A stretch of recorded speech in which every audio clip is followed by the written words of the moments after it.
Twice they have set up camp, and twice police have swept in and shut them down. This was USC, the University of Southern California, as around 50 riot police from the Los Angeles police moved in at 4 a.m. Sunday, evicting protesters for the second time.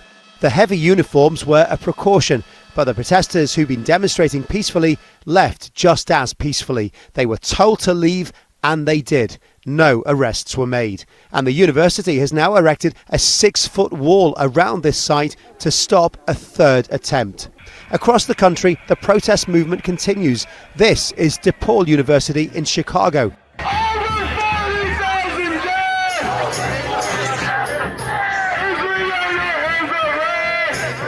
Palestine supporting demonstrators pitted against a counter-protest by Israel supporters.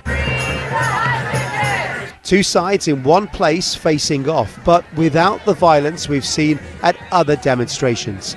In Southern California, this encampment at UC Irvine in Orange County is about to hit its first week. This is just one of the tactics that we're using to get divestment.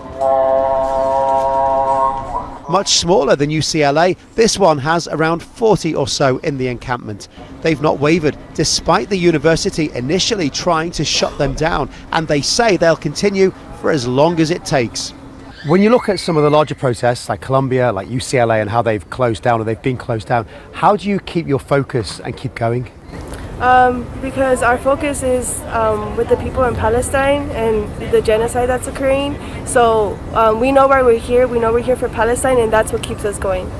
California is seeing protests the length of this state, from San Francisco to Sacramento to Los Angeles to here in Orange County. Now, this protest has been very calm, it's been very peaceful. There haven't really been any counter protests apart from the odd person walking by and saying something from time to time, and that explains why there are virtually no police here. Now, these students are in active negotiations with the university, and the hope is that it will continue to remain calm, remain peaceful, and they can continue to talk and get ultimately what it is they set out to achieve. Phil Lavelle, Al Jazeera at UC Irvine in Orange County, California. Make sure to subscribe to our channel to get the latest news from Al Jazeera.